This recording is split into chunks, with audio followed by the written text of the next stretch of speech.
ഹരേ രാമ രാമ രാമ ഹരേ ഹരേ, ഹരേ കൃഷ്ണ കൃഷ്ണ കൃഷ്ണ ഹരേ ഹരേ, ഹരേ രാമ രാമ രാമ ഹരേ ഹരേ, ഹരേ കൃഷ്ണ കൃഷ്ണ കൃഷ്ണ ഹരേ ഹരേ, ഹരേ രാമ രാമ രാമ ഹരേ ഹരേ, ഹരേ കൃഷ്ണ കൃഷ്ണ ഹരേ ഹരേ. സർവത്ര ഗോവിന്ദനാമ സങ്കീർത്തനം, ഗോവിന്ദ ഗോവിന്ദ. ഏകദന്തം മഹാകായം തപ്തകാഞ്ചനസന്നിഭം ലംബോദരം വിശാലാക്ഷം വന്ദേഹം ഗണനായകം. സരസ്വതി നമസ്തുഭ്യം വരദേ കാമരൂപിണി, വിദ്യാരംഭം കരിഷ്യാമി സിദ്ധിർഭവതു മേ സദാ. ഗുരുർബ്രഹ്മാ ഗുരുർവിഷ്ണു ഗുരുർദേവോ മഹേശ്വര, ഗുരുസാക്ഷാൽ പരം ബ്രഹ്മ തസ്മൈ ശ്രീ ഗുരവേ നമഃ. ഗുരവേ സർവലോകാനാം ഭിഷജേ ഭവരോഗിണാം, നിധയേ സർവവിദ്യാനാം ദക്ഷിണാമൂർത്തയേ നമഃ. രാമായ രാമഭദ്രായ രാമചന്ദ്രായ വേധസേ, രഘുനാഥായ നാഥായ സീതായ പതയേ നമഃ. കൃഷ്ണായ വാസുദേവായ ഹരേ പരമാത്മനെ, പ്രണതക്ലേശനാശായ ഗോവിന്ദായ നമോ നമഃ. ശിവം ശിവകരം ശാന്തം ശിവാത്മാനം ശിവോത്തമം, ശിവമാർഗപ്രണേതാരം പ്രണതോസ്മി സദാശിവം. മൂകം കരോതി വാചാലം പങ്കും ലംഘേതേ ഗിരിം, യൽകൃപാതമഹം വന്ദേ പരമാനന്ദമാധവം. പീതാംബരം കരവിരാജിതചക്രശംഖകൗമോദകീ സരസിജം കരുണാസമുദ്രം, രാധാസഹായമതിസുന്ദരമന്ദഹാസം വാതാലയേശമനിശം ഹൃദി ഭാവയാമി. സർവത്ര ഗോവിന്ദനാമസങ്കീർത്തനം, ഗോവിന്ദ ഗോവിന്ദ.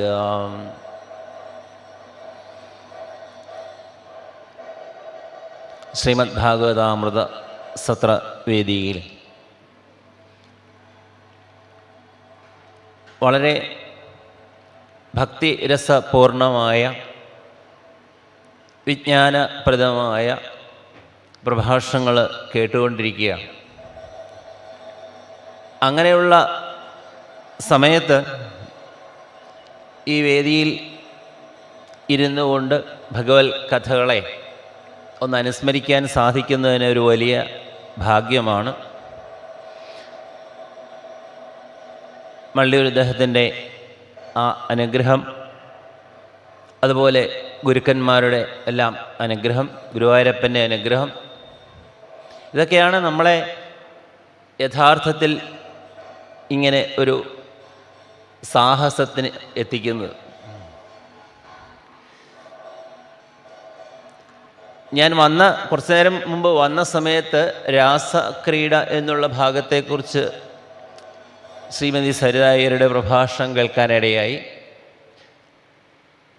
അത് കഴിഞ്ഞിപ്പോൾ രാമേട്ടൻ്റെ വേണുഗാനത്തെക്കുറിച്ചുള്ള ആ അനുസ്മരണം, ഇതൊക്കെ ശരിക്കും കേൾക്കുന്ന സമയത്ത് യഥാർത്ഥത്തിൽ എന്തെന്നില്ലാത്തൊരു ആനന്ദം. കാരണം ഇങ്ങനെയൊക്കെയാണ് പുരാണങ്ങളെ സമീപിക്കേണ്ടത്, അല്ലെങ്കിൽ ആത്മവിസ്മൃതിയിലേക്ക് എത്തിച്ചേരേണ്ടത് എങ്ങനെയാണ്, തത്വവിചാരത്തിലേക്ക് എത്തിച്ചേരേണ്ടത് എങ്ങനെയാണ് എന്നൊക്കെ ഓരോ ആൾക്കാരും അവരുടെ ജീവിതം കൊണ്ട്, അവരുടെ പ്രഭാഷണം കൊണ്ട് കാണിച്ചു തരുമ്പോൾ നമുക്ക് ഇവരുടെയൊക്കെ പാദങ്ങളിൽ നമസ്കരിക്കാൻ മാത്രമേ സാധിക്കുകയുള്ളൂ. കാളിദാസൻ തന്നെ പറഞ്ഞിട്ടുണ്ട്, ആപരിതോഷാത് വിദുഷാം ന സാധുമന്യേ പ്രയോഗവിജ്ഞാനം, ബലവദപി ശിക്ഷിതാനാം ആത്മന്യ അപ്രത്യയം ചേത. ഈ വിജ്ഞന്മാരഭിനന്ദിച്ചേ വിജ്ഞാനം സാധുവായി വരൂ, നല്ല ശിക്ഷ കഴിച്ചോർക്കും ഇല്ല വിശ്വാസം ആത്മനി എന്നാണ് അതിൻ്റെ മലയാളത്തിലുള്ള തർജ്ജമ. സത്യം പറഞ്ഞാൽ എനിക്ക് ആ വിശ്വാസമില്ല. കാരണം നിങ്ങളൊക്കെ ഇത് പറഞ്ഞില്ല, ഇത്രയും നേരം കേട്ടിരുന്നിട്ട് അതിന് പറ്റിയ രീതിയിലല്ലാത്ത ഒരു പ്രഭാഷണം ചിലപ്പോൾ കേൾക്കുമ്പോൾ ഇതെന്താ ഇയാൾ അവിടെ ഇരുന്ന് പറയണത്. പിന്നെ അതിനൊരു സമാധാനം എന്താ വെച്ച് കഴിഞ്ഞാൽ, ഭഗവാന്റെ തിരുമാറിൽ അനവധി മാലകൾ ചാർത്തുന്ന സമയത്ത് ആ നല്ല നല്ല മുല്ലപ്പൂക്കളുടെയും മല്ലികപ്പൂക്കളുടെയും ആ പൂക്കളുടെ നടുക്ക് ഒരു വാഴനാരായിട്ടെങ്കിലും ചേർന്നിരിക്കുമ്പോൾ അതിൻ്റെ ഒരു ഭാഗ്യം. അങ്ങനെ ഭഗവാന്റെ ആ സന്തോഷമായി തീരാൻ സാധിക്കട്ടെ എന്ന് ആദ്യം പ്രാർത്ഥിക്കാം. ഇവിടെ നമ്മൾ ഭഗവാന്റെ കൃഷ്ണാവതാരം കൊണ്ട്, ഭാഗവതം മുഴുവൻ കൃഷ്ണസ്തു ഭഗവാൻ സ്വയം, ഭഗവാൻ എന്നുള്ള വാക്കുകൊണ്ട് ശ്രീകൃഷ്ണനെ അല്ലാതെ മറ്റൊരാളെ അല്ല ഉദ്ദേശിക്കുന്നത് എന്ന് ഭാഗവതം ഓരോരോ സന്ദർഭങ്ങളിൽ വ്യക്തമാക്കുകയാണ്. നാരായണീയത്തിൻ്റെ പട്ടേരിപ്പാട് പറഞ്ഞു, ഭഗവത് ശബ്ദമുഖ്യാശ്രയോസി. നമ്മൾ ഭഗവാൻ എന്നുള്ള പേരിൽ ഭഗവാൻ ഇന്ദ്രൻ, ഭഗവാൻ ബ്രഹ്മാവ്, ഇങ്ങനെ പല ആൾക്കാരെക്കുറിച്ചും പറയാറുണ്ട്. എങ്കിലും ആ ഭഗവാൻ എന്നുള്ളതായ ശബ്ദത്തിന് ഏറ്റവും ആശ്രയമായിട്ടിരിക്കുന്നത് സാക്ഷാൽ ഗുരുവായൂരപ്പൻ തന്നെയാണ്, ശ്രീകൃഷ്ണ ഭഗവാൻ തന്നെയാണ് എന്ന് അവിടെ എടുത്തു കാണിക്കുകയാണ്. അതാണ് കൃഷ്ണാവതാരം കൊണ്ട് ഭഗവാൻ ഉദ്ദേശിച്ചു വരുന്നതാണ്. നമ്മൾ കേട്ട ഓരോരോ ലീലകളിൽ കൂടി ഭഗവാൻ എല്ലാ ഈശ്വരന്മാരെക്കാളും അവരെയൊക്കെ നിയന്ത്രിക്കുന്നത് താനാണ് എന്ന് സ്ഥാപിച്ചുകൊണ്ടിരിക്കുകയാണ്. 2 തവണ ഭഗവാൻ അഗ്നിദേവനെ കാട്ടുതീ പാനം ചെയ്തു എന്ന് പറയും. അപ്പോൾ അഗ്നിയെ നിയന്ത്രിക്കുന്ന അഗ്നിർമുഖം തേ, ഭഗവാന്റെ മുഖമാണ് അഗ്നി എന്നാണ് പറയുക. അപ്പോൾ തൻ്റെ കീഴിലാണ് അഗ്നിദേവനെന്ന് 2 പ്രാവശ്യം തെളിയിച്ചു. അതുപോലെ ബ്രഹ്മമോഹനം എന്നുള്ള ലീലയിൽ കൂടി സാക്ഷാൽ സൃഷ്ടിസ്ഥിതി സംഹാരം നടത്തുന്ന ബ്രഹ്മാവ് പോലും ബ്രഹ്മാവിന് പോലും തൻ്റെ കീഴിലാണ്. ആ ബ്രഹ്മാവ് എല്ലാ അഹങ്കാരങ്ങളും വെടിഞ്ഞ് ഇവിടെ വന്ന് നമസ്കരിച്ച് ഭഗവാന്റെ ആ ക്ഷമയാചിച്ച് ഭഗവാന്റെ അനുഗ്രഹം കൊണ്ടാണ് സൃഷ്ടി നടത്തുന്നത് എന്ന് അവിടെ തെളിയിച്ചു, ബ്രഹ്മമോഹനം എന്നുള്ള ലീല കൊണ്ട്. അങ്ങനെ ഓരോരോ ഈശ്വരന്മാർ എല്ലാവരും തൻ്റെ കീഴിലാണ് എന്ന് തെളിയിച്ചുകൊണ്ടിരിക്കുന്ന ലീലകളാണ് നമ്മൾ കേട്ടത്. അതിലേറ്റവും അവസാനം നമ്മൾ കേട്ടത് രാസലീലയിലും ഭഗവാൻ അതാണ് ഉദ്ദേശിച്ചത്. ആർക്കും ജയിക്കാൻ പറ്റാത്ത ഒരാൾ എന്ന് വിചാരിച്ചിരുന്നത് സാക്ഷാൽ കാമദേവനാണ്. ആ കാമദേവനെ പോലും ജയിച്ചു കഴിഞ്ഞപ്പോൾ സാക്ഷാൽ മന്മഥ ആ മന്മഥൻ്റെ മനസ്സിനെ പോലും മഥിക്കുന്ന രീതിയിൽ ആ ഇന്ദ്രിയ നിഗ്രഹവും മനോനിയന്ത്രണവും സൗന്ദര്യവും സൗന്ദര്യോത്തരതോ വിസുന്ദരതരം സ്വത്വദ്രൂവം ആശ്ചര്യതോപ്യാശ്ചര്യം ഭുവനേ നഗസ്യ കുതുകം പുഷ്ണാസി വിഷ്ണോ വിഭോ. അപ്പോൾ അങ്ങനെയൊക്കെ കാമദേവനെ വരെ ജയിച്ചോടുകൂടി എല്ലാ ഈശ്വരന്മാരെയും ജയിച്ചു എന്നുള്ള കാര്യങ്ങൾ അവിടെ സ്ഥാപിച്ചു. അപ്പോഴാണ് നമ്മളൊക്കെ അതിനിടയ്ക്ക് ഉണ്ടായൊരു സംഭവം.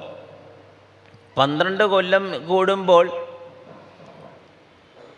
നന്ദഗോപുരം ഗോകുലത്തിലെ ഗോപന്മാരെല്ലാവരും കൂടി ഇന്ദ്രയാഗം എന്ന പേരിൽ ഒരു യാഗം നടത്താറുണ്ട്.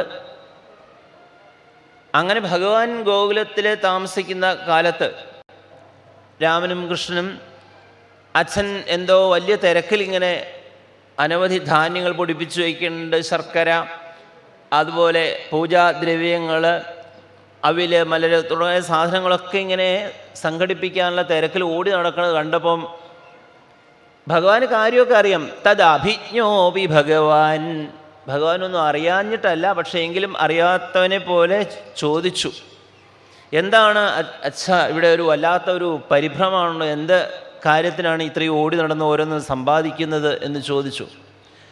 എന്നിട്ട് പറഞ്ഞു, എന്താ ഈ ഏത് കാര്യമാണ് ഇവിടെ നടത്താൻ പോണത്, എന്താ അതിൻ്റെ ഫലം, എന്തുദ്ദേശിച്ചാണ് ഇത് ചെയ്യാൻ പോണത്, ഇതൊക്കെ എനിക്ക് വലിയ മോഹമുണ്ട് കേട്ടാൽ എന്ന് ചോദിച്ചു. സാധാരണ നമ്മൾ കുട്ടികൾ വലിയ വലിയ കാര്യങ്ങൾ ചോദിക്കുമ്പോൾ നിങ്ങൾ പിള്ളേരിതൊന്നും അറിയേണ്ട ആവശ്യമില്ല, അതൊക്കെ ഞങ്ങൾ ചെയ്തോളാം എന്ന് പറയും. പക്ഷേ ഭഗവാൻ അങ്ങനെയല്ല, ഭഗവാന്റെ വാക്കുകൾക്ക് അവിടെ നല്ല വിലയാണ്. അതുകൊണ്ട് ഭഗവാൻ ചോദിച്ചു, അച്ഛാ എനിക്ക് കേട്ടാൽ കൊള്ളാമെന്നുണ്ട്, പറയാൻ പറ്റുമെങ്കിൽ എന്താണ് കാര്യമെന്ന് ചോദിച്ചു. നഹി ഗോപ്യം ഹി സാധൂനാം കൃത്യം സർവാത്മനാമിഹ. അവിടെ ഭഗവാൻ പറഞ്ഞു, നമ്മൾ ചെയ്യുന്ന കാര്യം ധർമ്മത്തിന് അനുസരിച്ച്, അല്ലെങ്കിൽ ആര് കേട്ടാലും ദോഷം പറയില്ലാത്തതാണെങ്കിൽ ആര് ചോദിച്ചാലും എന്തിനാണ് ചെയ്യണമെന്ന് കൃത്യമായിട്ടുള്ള കാര്യങ്ങൾ അതിന് പറയണം. അത് ഒന്നും മറച്ചു വയ്ക്കേണ്ട ആവശ്യമില്ല എന്ന് പറഞ്ഞു. അങ്ങനെ പറഞ്ഞപ്പോൾ പിന്നെ പറഞ്ഞു, ലോകത്തിലുള്ള ആൾക്കാർ പലരും പല പ്രവൃത്തികളും ചെയ്യുന്നുണ്ട്. ചില പ്രവൃത്തികൾ ചെയ്താൽ അതിൻ്റെ ഫലം എന്താണെന്ന് അറിഞ്ഞിട്ട് ചെയ്യും, ചിലത് ഫലം എന്താണെന്ന് അറിയാതെ ചെയ്യും. ജ്ഞാത്വാജ്ഞാത്വാച കർമാണി ജനോയമനുതിഷ്ഠതി വിദുഷ കർമ്മസിദ്ധി സ്യാൽ തഥാ നാ വിദുഷോ ഭവേൽ.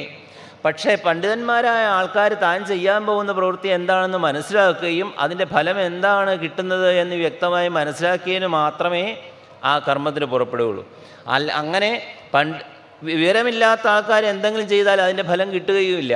അതുകൊണ്ട് പറയുക അവിദുഷോ ന ഭവേൽ. അതുകൊണ്ട് അറിവില്ലാത്തവനായിട്ട് അജ്ഞന്മാരെ പോലെ പെരുമാറരുത്. എന്താണ് ചെയ്യാൻ പോകുന്നത്, അതിൻ്റെ ഉദ്ദേശം എന്താണ്, അതുകൊണ്ട് എന്ത് ഫലമുണ്ടാകുമെന്നൊക്കെ മനസ്സിലാക്കി മാത്രമേ ചെയ്യാവൂ എന്ന് ഭഗവാനോട് പറഞ്ഞപ്പോൾ നന്ദഗോപർ അതിന് മറുപടി പറഞ്ഞു. അദ്ദേഹം പറഞ്ഞു, നമ്മൾ അറിയാലോ, മേഘങ്ങൾ ആണ് മഴ പെയ്യിക്കുന്നത്. ഇന്ദ്രൻ്റെ ശരിക്കുള്ളതായ ഒരു സ്വരൂപം തന്നെയാണ് ഈ മേഘങ്ങളെല്ലാം. ആ മേഘങ്ങൾ ധാരാളമായിട്ട് മഴ പെയ്യുന്നത് കൊണ്ടാണ് ഈ ഭൂമിയിൽ പ്രാണൻ്റെ ജീവൻ്റെ ഇതെല്ലാം നിലനിൽക്കുന്നത്. നമ്മളാണെങ്കിൽ പ്രത്യേകിച്ചും വൈശ്യ കുലത്തിൽപ്പെട്ടവരാണ്. നമ്മളുടെ പ്രധാനപ്പെട്ട കാര്യം എന്താണെന്ന് വെച്ച് കഴിഞ്ഞാൽ കൃഷി വാണിജ്യ ഗോരക്ഷാ കുസീതം ദുര്യമുച്യതേ വയം ഗോവൃത്തയോനിശം. നമ്മൾ ധാരാളം പശുക്കളെ കൊണ്ട് അതിനെയൊക്കെ വളർത്തി അതിൽ നിന്ന് കിട്ടുന്ന പാലുകൊണ്ടും തൈര്, വെണ്ണ, നെയ്യ് തുടങ്ങിയ മറ്റ് ഗോരസങ്ങളുമൊക്കെ വിറ്റ് അങ്ങനെയൊക്കെ ജീവിക്കുന്ന ആൾക്കാരാണ്. അപ്പോൾ ഇന്ദ്രൻ മഴ പെയ്യിച്ചില്ല എന്നാണെങ്കിൽ ഈ ധാരാളം പുല്ലുണ്ടാവില്ല. പുല്ലുണ്ടാവാതെ വന്നാൽ പശുക്കളുടെ കാര്യം വിഷമാവും. അങ്ങനെ നമ്മുടെ ജീവിതത്തെ തന്നെ ബാധിക്കുന്ന കാര്യമാണ്. വയം തം ദാത വയം അന്യേച വാർമുചാമ്പതിമീശ്വരം ദ്രവ്യൈസ്തേതസാ സിദ്ധേര്യജന്തേ കൃതിഭൃന്നരാഹ. അപ്പോൾ അതുകൊണ്ട് ഈ പശുക്കളെ വളർത്തി അതിൽ നിന്ന് കിട്ടുന്ന പാല്, നെയ്യ് മുതലായ ദ്രവ്യങ്ങളെയൊക്കെ കൊണ്ട് ഈ ഇന്ദ്രൻ നമ്മൾ യാഗം അനുഷ്ഠിക്കാറുണ്ട്. എന്നിട്ട് യാഗത്തിൻ്റെ ഫലമായിട്ട് കിട്ടുന്ന വസ്തുക്കൾ തച്ഛേഷേണ ഉപജീവന്തി. അതിൻ്റെ ഭഗവാന്റെ അനുഗ്രഹം കൊണ്ട് കിട്ടുന്ന വസ്തുക്കൾ കൊണ്ടാണ് നമ്മൾ ജീവനം നടത്തുന്നത്. അതുകൊണ്ട് ഇതാണ് അതിൻ്റെ കാരണം. ഇന്ദ്രനെ സന്തോഷിപ്പിക്കാൻ വേണ്ടി 12 കൊല്ലം കൂടുമ്പോൾ ചെയ്യാറുള്ള പൂജ ചെയ്യണം, അല്ല യാഗം കഴിക്കണം എന്ന് വിചാരിച്ചാണ് ഇതെല്ലാം ചെയ്യണത് എന്ന് പറഞ്ഞു. ഇനി ആരെങ്കിലും നമ്മുടെ കുടുംബത്തിൽ പാരമ്പര്യമായിട്ട് കിട്ടി വരുന്ന ഒരു കാര്യം അനുഷ്ഠിക്കാതിരുന്നാൽ അതിൻ്റെ ദോഷം വളരെ വലുതായിരിക്കും. യ ഏവം വിസജേൽ ധർമ്മം പാരമ്പര്യാഗതം നര കാമാൽ ലോഭാൽ ഭയാൽ ദ്വേഷാൽ സവൈ നാപ്നോതി ശോഭനം. നമ്മളോടൊക്കെ ചിലപ്പോൾ പറയാറുണ്ട്, നമ്മുടെ കുടുംബത്തിൽ ഇന്നതൊക്കെ നടക്കാറുണ്ട്, പൂർവികരായ ആൾക്കാർ ചെയ്തിട്ടുണ്ട്, പക്ഷെ നിങ്ങളാരും അത് അനുഷ്ഠിച്ച് കാണുന്നില്ല എന്ന് പറയും. ഇപ്പം മിക്കവാറും ജ്യോത്സ്യന്മാരുടെ അടുത്ത് ചെല്ലുമ്പോഴാണ് അവർ ഇതെല്ലാം നോക്കിയിട്ട് പറയും, നിങ്ങളുടെ കുടുംബത്തിൽ ചില ദേവതകളൊക്കെ ഉണ്ട്, ആ ദേവതകൾക്ക് ഇന്ന കാര്യങ്ങളൊക്കെ ചെയ്യാറുണ്ട്, അതിപ്പോൾ ചെയ്യാറില്ലല്ലേ എന്ന് ചോദിക്കുമ്പോഴാണ് നമ്മളിങ്ങനെ ചില ദേവതകളുണ്ടെന്ന് പോലും അറിയണം. പിന്നീട് ഇതൊക്കെ നേരെയാക്കാൻ വളരെ കഷ്ടപ്പെടേണ്ടി വരും.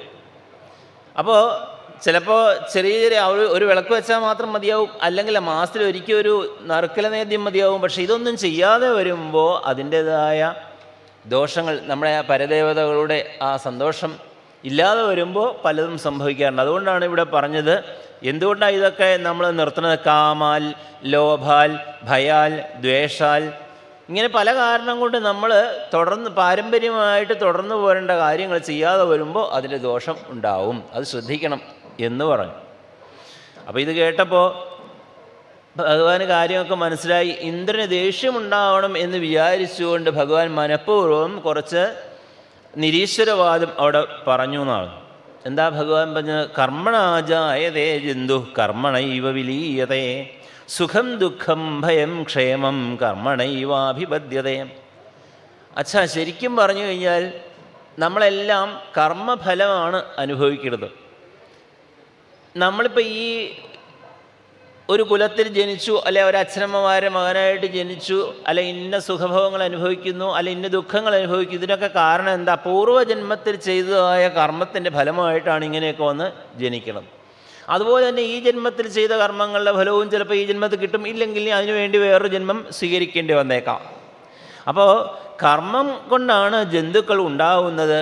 കർമ്മണൈവ വിലീയതേ, ഓരോ കർമ്മം ചെയ്യുന്നതനുസരിച്ചാണ് അവരുടെ നാശവും അല്ലെങ്കിൽ ഭഗവാനിൽ ചെന്ന് ലയിക്കുക എന്നുള്ളതായ സംഭവവും അവരുടെ പ്രവൃത്തിക്കനുസരിച്ചാണ് സംഭവിക്കുന്നത്. സുഖം, ദുഃഖം, ഭയം, ക്ഷേമം ഇതൊക്കെ കർമ്മം കൊണ്ടുണ്ടാവുന്നതാണ്. അതുകൊണ്ട് ഞാൻ പറയുകയാണെങ്കിൽ കർമ്മത്തെയാണ് നമ്മൾ പൂജിക്കേണ്ടത്. പിന്നെ എന്താ പറയുക, സ്വഭാവതന്ത്രോ ഹി ജനസ്വഭാവം അനുവർത്തതേ, സ്വഭാവസ്ഥമിതം സർവം സദേവ അസുരമാനുഷം. ഓരോരുത്തർക്ക് ഓരോരോ സ്വഭാവമുണ്ട്. സത്വഗുണ പ്രധാനികളുണ്ട്, രജോ ഗുണ പ്രധാനികളുണ്ട്, തമോ ഗുണം. ഇതിന് ഓരോ സ്വഭാവം അനുസരിച്ച് അവർക്ക് യോജിച്ചതായ പ്രവൃത്തികൾ ചെയ്യുന്നു, അതിനനുസരിച്ചുള്ളതായ ഫലം കിട്ടുന്നു. അങ്ങനെ അതിനനുസരിച്ചാണ് പിന്നീടുള്ള ദേഹങ്ങളും കിട്ടും. ദേഹാൻ ഉച്ചാവചാൻ ജന്തു പ്രാപ്യ ഉത്സൃജതി കർമ്മണ. ഓരോരോ ജന്മങ്ങൾ സ്വീകരിക്കാനും കാരണമാകുന്നത് ഈ കർമ്മമാണ്, അല്ലെ സ്വഭാവത്തിനനുസരിച്ചുള്ള കർമ്മങ്ങളാണ്. അതുപോലെ തന്നെ ഭഗവാൻ ചെന്ന് ലയിക്കാൻ സാധിക്കുന്നതും നമ്മൾ ആ സത്വഗുണം വർദ്ധിച്ച് കർമ്മങ്ങളെല്ലാം ഭഗവാനെ സമർപ്പിച്ച് ചെയ്യുമ്പോൾ ഭഗവാനെ ചെന്ന് ലയിക്കാനും സാധിക്കും. അതുകൊണ്ട് ഞാൻ പറയുകയാണെങ്കിൽ തസ്മാൽ സമ്പൂജയേൽ കർമ്മ സ്വഭാവസ്ഥസ്വകർമ്മകളിൽ അഞ്ജസായേന വർത്തേത തദേവാസ്തി ഹി ദൈവതം. അതുകൊണ്ട് കർമ്മത്തിനെ ആണ് പൂജിക്കേണ്ടത് എന്ന് പറഞ്ഞു. എന്നിട്ട് പറഞ്ഞു ഭഗവാൻ നമ്മളിപ്പോൾ ഇന്ദ്രനെ പൂജിക്കേണ്ട ആവശ്യമൊന്നുമില്ല. ബ്രാഹ്മണർ ഈശ്വരനെ ഉപാസിച്ചുകൊണ്ട് ജീവിക്കണം. ക്ഷത്രിയർ ഈ ഭൂമിയെ മുഴുവൻ രക്ഷിച്ചുകൊണ്ട്, അല്ലെ മറ്റുള്ളവരെ ക്ഷതങ്ങളിൽ നിന്ന് രക്ഷിച്ചുകൊണ്ട് വേണം ജീവിക്കാൻ. എന്നാൽ വൈശ്യസ്തു വാർത്തയാ ജീവേൽ,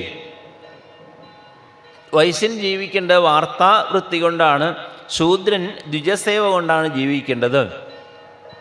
അപ്പോൾ പറഞ്ഞു ഈ വാർത്ത എന്ന് പറഞ്ഞാൽ എന്താ? കൃഷി വാണിജ്യ ഗോരക്ഷാകുസീതം ദുര്യമുച്യതേ വാർത്ത ചതുർവിധ തത്ര വയം ഗോവൃത്തയോ നിശം. 4 തരത്തിലാണ് വൈശ്യൻ്റെ ജീവിത ഉപാധി പറയണം. അപ്പം നമ്മളിവിടെ പശുക്കളെ പരിപാലിച്ച് അതിൻ്റെ ഉൽപ്പന്നങ്ങൾ കൊണ്ട് ജീവിക്കുന്ന ആൾക്കാരാണ്. അപ്പം അതുകൊണ്ട് ഞാൻ പറയുകയാണെങ്കിൽ എന്താ വേണ്ടത്? ഇനി കൂടുതൽ വസ്തുക്കളൊന്നും നമ്മൾ സമ്പാദിക്കേണ്ട ആവശ്യമില്ല. ഇന്ദ്രയാഗസംഭാരാ തൈരയം സാധ്യതാം മഖാം. പശുക്കളെ പൂജിക്കുക, ബ്രാഹ്മണരെ പൂജിക്കുക, ഗോവർദ്ധന പർവ്വതം. ഈ ഗോവർദ്ധന പർവ്വതം ഉള്ളതുകൊണ്ടാണ് മേഘങ്ങൾ വരുന്ന സമയത്ത് അതിനെ തടഞ്ഞു നിർത്തി ധാരാളം മഴ കിട്ടാൻ ഇടയാവുന്നത്. അപ്പോൾ ഗോവർദ്ധന പർവ്വതത്തിനെ പൂജിക്കണം. പിന്നെ ബ്രാഹ്മണരെ അനുഗ്രഹം കൊണ്ടാണ് നമുക്ക് കുഴപ്പം കൂടാണ്ട് ഈ കാര്യങ്ങളെല്ലാം ചെയ്യാൻ പറ്റുന്നത്. പിന്നെ പശുക്കളെയും പൂജിക്കണം. അപ്പോൾ ഇതെല്ലാം പ്രത്യേകിച്ച് ഇനി ദ്രവ്യങ്ങളൊന്നും വേറെ സമ്പാദിക്കേണ്ട. ഇന്ദ്രന് വേണ്ടി ചെയ്യാൻ ഉദ്ദേശിച്ചിരിക്കുന്ന അട, അപ്പം, പായസം അതുപോലെ ഉള്ളതായ വസ്തുക്കളെല്ലാം തന്നെ ഈ ഗോവർദ്ധന പൂജയ്ക്ക് വേണ്ടിയിട്ടും നമുക്ക്, അല്ലെ പശുക്കളെ പൂജിക്കാൻ വേണ്ടിയിട്ടൊക്കെ ഉപയോഗിക്കാം എന്ന് പറഞ്ഞു. മാത്രമല്ല നമ്മൾ മുമ്പ് ഒരു ഗ്രാമത്തിൽ താമസിക്കുക, പട്ടണങ്ങളിൽ താമസിക്കുക, ഇങ്ങനെയൊന്നും പതിയില്ല. ഓരോരോ ചെറിയ ചെറിയ സ്ഥലങ്ങളിൽ പശുക്കളുമായിട്ട് ചെറിയ ചെറിയ കാടുകളിലൊക്കെ താമസിച്ച് അങ്ങനെയാണ് ജീവിക്കാറുള്ളത്. അതുകൊണ്ട് ഞാൻ പറയുകയാണെങ്കിൽ തസ്മാത് ഗവാം ബ്രാഹ്മണാനാം അദ്രേശ്ച ആരഭ്യതാം മഖ. എൻ്റെ അഭിപ്രായത്തിൽ ബ്രാഹ്മണരെയും ഈ ഗോവർദ്ധന പർവ്വതത്തെയും പശുക്കളെയും ഒക്കെയാണ് പൂജിക്കേണ്ടത് എന്ന് പറഞ്ഞപ്പോൾ ഒരു കാര്യം മാത്രം പറഞ്ഞു. കുറച്ച് സാധനങ്ങൾ കൂടുതലുണ്ടാക്കേണ്ടി വരും. സാധാരണ ഒരു നിവേദ്യം പോലെ ചെറുതായിട്ട് പോരെ. ഇതൊരു വലിയ പർവ്വതത്തിന് നിവേദിക്കുന്ന സമയത്ത് ധാരാളം പായസം ഉണ്ടാക്കുക, ധാരാളം അപ്പം, അട മുതലായതൊക്കെ ഉണ്ടാക്കണം, എന്നാലേ സാധിക്കുകയുള്ളൂ എന്ന് പറഞ്ഞു. അങ്ങനെ അഗ്നിയൊക്കെ ജ്വലിപ്പിച്ച് നല്ല അറിവുള്ള ബ്രാഹ്മണരെയൊക്കെ വിളിച്ചു വരുത്തി ആ ഇന്ദ്രയാഗം എങ്ങനെ നടത്തണമെന്ന് ഭഗവാന്റെ നിർദ്ദേശപ്രകാരം തന്നെ അവരെ നടത്താൻ തീരുമാനിച്ചു. എന്നിട്ട് പറഞ്ഞു, മാത്രമല്ല നമ്മൾ ഇത്രയും വലിയ പരിപാടി നടത്തുമ്പോൾ എല്ലാവരും സന്തോഷിപ്പിക്കാം. അന്യേഭ്യശ്ചാശ്വ ചാണ്ടാളപതിതേഭ്യോ യഥാർഹത. ഈ പലരും തെറ്റിദ്ധാരണയുണ്ട്, ഈ യാഗങ്ങൾ അതുപോലെയുള്ള മറ്റു കാര്യങ്ങളൊക്കെ ഉന്നത വർഗത്തിൽപ്പെട്ടവർക്ക് മാത്രം അതുകൊണ്ട് പ്രയോജനം. അങ്ങനെയല്ല ഭഗവാൻ പറഞ്ഞത്. അവിടെ എത്തുന്ന സാധുക്കളായിട്ടുള്ള ആൾക്കാർക്കും ദരിദ്രന്മാർക്കായിട്ടുള്ള ആൾക്കാർക്കും ഒക്കെ അന്നദാനം മുതലായ കാര്യങ്ങൾ അവർക്കും അവരുടെ, കാരണം ഒരു ലോകത്തിൻ്റെ നിലനിൽപ്പിന് ഈ 4 വർണ്ണങ്ങളുടെയും നിലനിൽപ്പ് ആവശ്യമാണ്. അതുകൊണ്ട് അവരെയും നമുക്ക് പറ്റുന്ന പ്രകാരത്തിൽ അവർക്ക് ഓരോന്ന് കൊടുത്ത് സന്തോഷിപ്പിക്കണം എന്ന് ഭഗവാൻ പറഞ്ഞു. എന്നിട്ട് പറഞ്ഞു, ഇതെല്ലാം കഴിഞ്ഞാലോ നല്ല വേഷമൊക്കെ കെട്ടി ധാരാളം ആഭരണമൊക്കെ ധരിച്ച് നമ്മൾ ഗോപന്മാരും ഗോപിമാരും എല്ലാവരും വണ്ടികളിലും അല്ലാതെയൊക്കെ ഈ ഗോവർദ്ധനത്തിന് പർവ്വതത്തിന് പ്രദക്ഷിണമൊക്കെ ചെയ്ത് അത് വേണ്ട രീതിയിൽ സമർപ്പിക്കണം എന്നാണ് എൻ്റെ പക്ഷം എന്ന് പറഞ്ഞു. ഇത് അച്ഛന് ഇഷ്ടമായും തോന്നുന്നുണ്ടെങ്കിൽ ഇങ്ങനെ നമുക്ക് ചെയ്യാം, അതല്ലെങ്കിൽ അച്ഛൻ്റെ ഇഷ്ടം പോലെ ചെയ്തോളൂ എന്ന് പറഞ്ഞു. പക്ഷേ ഭഗവാന്റെ വാക്കുകൾ സാധാരണ കേട്ടാൽ ആർക്കും ഇങ്ങനെ അല്ലാട്ടോ വേണ്ടത് എന്ന് പറയാൻ തോന്നില്ല. അതുകൊണ്ട് അവർ അത് സമ്മതിച്ചു. എന്താ ഭഗവാൻ ശ്രീശുവൻ പറയാണ്, കാലാത്മന ഭഗവത ശക്രദർപ്പം ജിഘാംസതാ പ്രോക്തം നിശമ്യ നന്ദാദ്യ സാധ്വഗൃന്നന്ദ തദ്വച. കാലാത്മന, കുറേ കാലമായിട്ട് ഈ ഇന്ദ്രൻ്റെ അഹങ്കാരം വർദ്ധിച്ചു വരുന്നുണ്ടെന്ന് ഭഗവാൻ മനസ്സിലായി. ഇനിയിപ്പോൾ അത് നശിപ്പിക്കേണ്ട സമയമായിട്ടുണ്ട് എന്ന് ഭഗവാൻ അറിയാം. അതുകൊണ്ട് ആണ് ഭഗവാൻ ഇതുപോലെ കുറച്ച് നിരീശ്വരവാദമൊക്കെ പറഞ്ഞ് ഇന്ദ്രൻ്റെ അഹങ്കാരം തീർക്കാൻ വേണ്ടിയിട്ട് ഇങ്ങനെ ഒരു ഏർപ്പാടുണ്ടാക്കിയത്. അത് ഭഗവാൻ പറഞ്ഞതുപോലെ തന്നെ അവരെല്ലാം വേണ്ട രീതിയിൽ ചെയ്തു. വാചയിത്വാ സ്വസ്തേനം തദ്ദ്രവ്യേണ ഗിരിദ്വിജാൻ ഉപഹൃത്യ ബലീൻ സർവാൻ ആദൃതായവ സംഗവാം ഗോധനാനി പുരസ്കൃത്യ ഗിരിം ചക്രു പ്രദക്ഷിണം. പറഞ്ഞ പോലെ ബ്രാഹ്മണർക്ക് ധാരാളം ദ്രവ്യങ്ങളും ഒക്കെ കൊടുത്ത് അവർക്ക് ദാനം ചെയ്തു. പശുക്കൾക്ക് ഭക്ഷണ വൈക്കോല്, പുല്ല് മുതലായ ഭക്ഷണ കാര്യങ്ങളെല്ലാം കൊടുത്തു. അതുപോലെ വന്നിരിക്കുന്ന ഗോപന്മാരെല്ലാവരും ഈ ഗോവർദ്ധന പ്രദക്ഷിണം വെച്ച് നമസ്കരിച്ചു. ഉണ്ടാക്കി വെച്ചതായ ദ്രവ്യങ്ങളെല്ലാം അവിടെ നിവേദിച്ച സമയത്തൊരു അത്ഭുതമുണ്ടായി എന്നാണ്. എന്താ അത്ഭുതം? ഭഗവാനല്ലേ ഇതെല്ലാം പറഞ്ഞത്, ഈ അദ്രയെ പൂജിക്കണം, അതിൻ്റെ ഫലം നമുക്ക് കിട്ടാതിരിക്കില്ല, എന്തായാലും ഗോവർദ്ധന പർവ്വതം നമ്മളെ രക്ഷിച്ചോളും എന്നൊക്കെ പറഞ്ഞിട്ടുണ്ട്. അതുകൊണ്ട് ഭഗവാൻ സത്യം വിധാതും നിജഭൃത്യഭാഷിതം വ്യാപ്തിം ച ഭൂതേഷു അഖിലേഷു ചാത്മന.